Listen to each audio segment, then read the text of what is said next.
Welcome back to Commissioner's Corner, our final segment of February 2021. I am Scott Vargo, your host, and I am joined now by your third County Commissioner, Elisabeth Lawrence. So Elisabeth was recently sworn in for another 2 years. Yeah. She's got a kind of crazy whole thing related to an appointment and timing and a former commissioner's term. So she, unlike the other commissioners you've met today, they have 4-year terms. Elisabeth has to run again come 2 years from now. Yes. So she's like a representative at the state or at the feds level. Yeah. So there you go.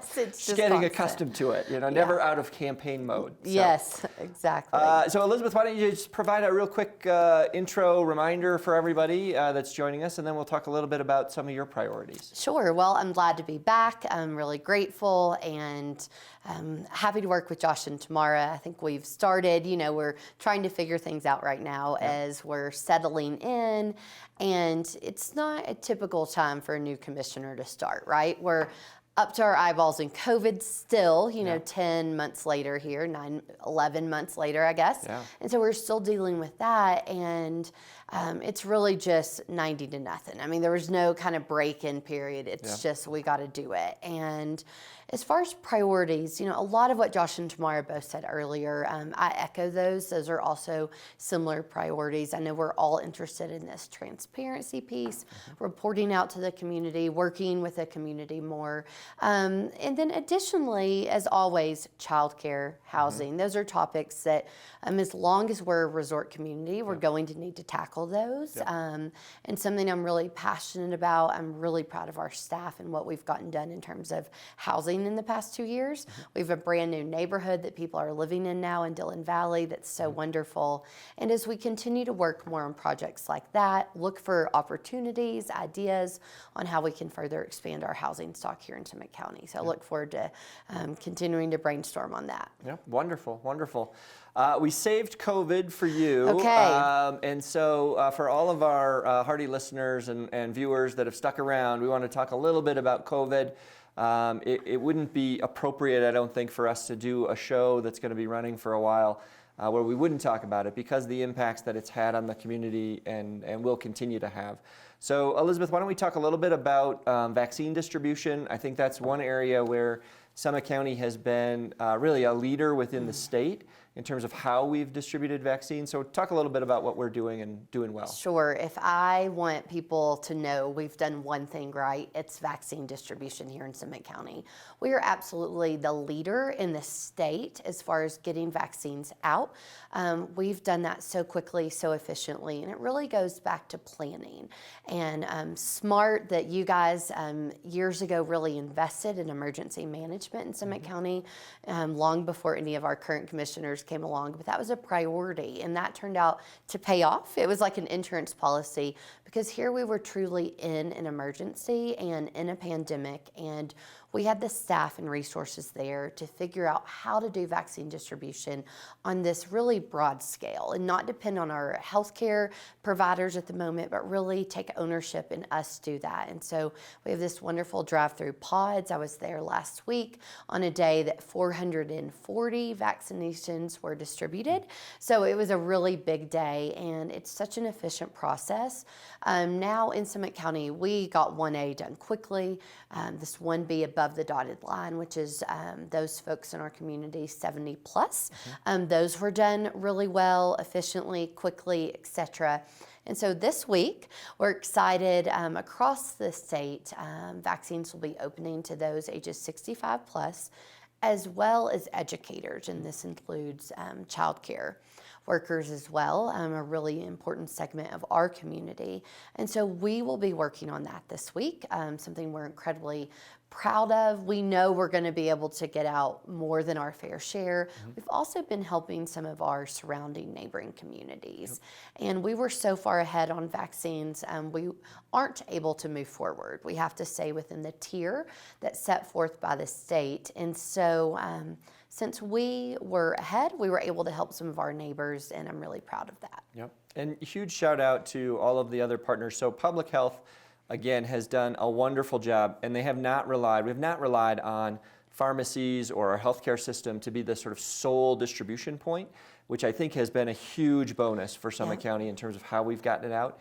But we would be remiss if we didn't, kudos go out to Centura and the Community Care Clinic, Safeway, City Market, et cetera, number of other providers and pharmacies within the community that are also receiving vaccine and distributing it effectively and efficiently as well. Yep, and those great relationships with our partners have certainly helped. This week will be large as the Community Care Clinic is going to run the vaccine pod for all of our educators and childcare workers, and that will be large. It is important to note that this current set of vaccines, it's going to take a few weeks because we are limited on inventory. So we can only do as many vaccines as we have inventory available that's coming from the state and then coming from the federal government. But big week, big next few weeks coming up, and I know that Summit County will continue to succeed at that. Wonderful, wonderful. Let's see, the other thing we want to talk about, so it's February the 8th today when we're taping, and so please keep in mind that everything seems to change sort of on a dime, many times without us being terribly forewarned about those changes that are coming.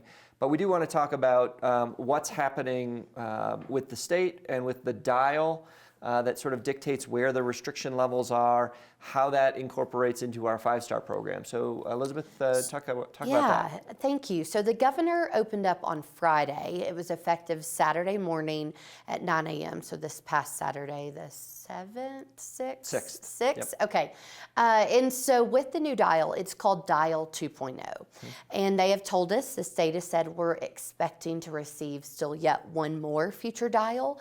But this is Dial 2.0, which really opened up those categories of the incident rate that numbers are in. And so we were able to open up those categories, and that put us solidly in orange, which now the orange range of the dial is between 300 and 500. It's important to remember that used to red was an incident rate of over 350. And so now we're at the lower part of orange, which is great. All of this information can be found on our website, summitcountyco.gov, and you can click on COVID case data right on there, as well as the state website. And you can look and compare ourselves to other counties, et cetera. And so we are now in orange. If we sustain being in orange all of this week, and so this might be old news depending where we are, then our restaurants will be able to operate the 5-star program in level yellow. But currently we are in orange. Our case numbers are declining. Overall, we're really proud of that, and we're encouraging people to continue to get tested. We have 3 sites across the county, as we'll remind people, Frisco, Silverthorne, and in Breckenridge. And so testing is really important because it allows us to know how many people out there are positive or negative, but it also helps our numbers, and 40% of people are asymptomatic. And so if we have that wide testing, then we can know, and someone can then quarantine and then not further spread it in the community. Yep, great points with regards to testing. The other piece, again, that is one of the metrics that we have to maintain, and so those metrics changed and they went down in terms of the limits, and so they moved sort of the opposite direction. The case incidence rates essentially moved up, so there's a greater comfort level that our hospital system is not being stressed, and so there was more flexibility there. On the other end, the positivity rates went down, so we have to be more diligent around that. And one of the best ways for us to do that is to continue to maintain testing and continue to have folks that have any sort of inkling of possible exposure getting tested. The one other thing that I'd be remiss if we didn't say this, because our public health director, Amy Wineland, would be upset, is if you are sick, do not go to work. If you are sick, go get tested. We have got a large number of folks recently in the testing results that we've gotten that have gone to work, have had symptoms, and then later have tested positive. And so that is one thing that we can all be accountable to ourselves for. And so please, if you are symptomatic, go get tested and don't go into work, don't go into school, don't go wherever. Go get tested and verify that you maybe don't have it, you've got something else. And if that's the case, nobody wants that cold or that flu that you might have if it's not COVID either. So stay home when you're not feeling well. Yeah, I believe we saw nearly a quarter of people were going to work sick. And also, I think it's important to remind people about symptoms is that COVID symptoms are very wide-ranging and all across the board. And there's been people that think, oh, I just have a cold or sinus infection or a headache or sore throat, etc. It's still, we're encouraging you to go get tested. It's virtually free across the county, and it's available. We want people to get tested because the sooner that you know, the better. That way we can help reduce the spread, and that's a really important part. Yep, wonderful. So everything we talked about with regards to COVID, again, because we're taping on a day and anything could change tomorrow or next week, and this show will run for several weeks, please go to the county's website for the latest and greatest information, whether it's vaccine distribution related, testing, case data, et cetera. A wealth of information available on that site. And so please go there. And with that, I think, Elizabeth, anything else that you'd like to add? Yeah, I'll just add one last thing. We're starting to hear about maybe tourists in our community that are already vaccinated, as well as our own community members. And it's really important for people to understand, if you are vaccinated, you still have to follow the same rules that you would if you weren't vaccinated. We're wearing masks, our group sizes are still limited, et cetera, et cetera. All of those same rules still apply, whether or not you have a vaccine. And that's really important. And we can all be diligent. If we pass people, out in public in the grocery store, they're not wearing a mask or it's falling below their chin, we can remind them, pull it up, and that's just really trying to keep people safe in our community. And so let's all look out for each other. We can all give gentle reminders, but those rules still apply as long as we're here. So Great point. Great. Elizabeth, thanks very much for joining. Thank you. And everybody that was watching, thanks very much for tuning in.